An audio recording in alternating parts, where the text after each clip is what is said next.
Hello there. I wanted to give you a little bit of feedback on this last week's discussions regarding conflict management, classroom management and procedures. So hopefully if we do classroom management and procedures well, we don't have to spend as much time on conflict management, which is what we're going to be discussing in this upcoming week. So this was a popular topic with you guys. Many of you chose to write on this. And so just reiterating a few things that went throughout your posts, which I really appreciated. First off, the importance of clear directions and procedures. If you have those, everything else lines up when children know what's expected of them, and then they're much more likely to follow through and do it. I'm a big advocate of not having 15, 16, 17 different rules in my classroom that I'm trying to enforce. I don't want to spend my time doing that. Rather, I want to make it very clear what my expectations are, and then follow through with those very clearly. Consistency with procedures is the secret sauce, right?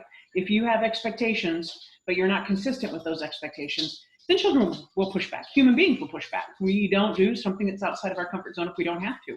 And so we have to consistently reinforce those things that we feel very, very strongly about. And we just keep repeating it and repeating it and not angry, not upset, in a place of just, this is what I expect. This is how our classroom's going to run. So importance of that, which several of you pointed out. Also, then when a student does misbehave, if you have set clear expectations, they know what's expected of you, you've communicated clearly, then when they're not following that, I like to just ask one simple question. So is this because you're unable to follow this, or because you're unwilling to follow this? And that helps me get at the root of their motivation. Are they not understanding something? Do I need to explain something different, or are they just not willing? And then that's a completely different thing, and I'm going to handle that differently. So are you unable, or are you unwilling? That kind of helps you get at the root of what's going on with the child. What I also like about this is it helps develop an internal locus of control. That internal locus of control says, what am I in control of? What's within my responsibility? I can't control other people. I can't control what they do, but I can control what I do and how I react to what they do. That's one of the number one indicators for a person will be successful later on in life, is that internal locus of control. We all know people who have external locuses of control, right? Nothing's ever their fault. Everything happens to them. They're a victim. It's not a healthy way to live your life. And so with our young children, how do we just help establish that internal locus of control? If I don't like something in my life, what am I doing? What can I do differently? Which also is significant in helping develop the prefrontal cortex. The thinking, reasoning, decision, insights, consequences.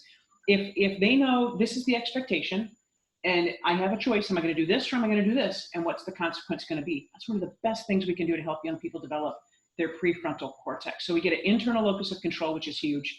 We get development of the prefrontal cortex, which is huge. And I also think another important aspect of clear procedures and expectations and procedures, it helps give young people a sense of security.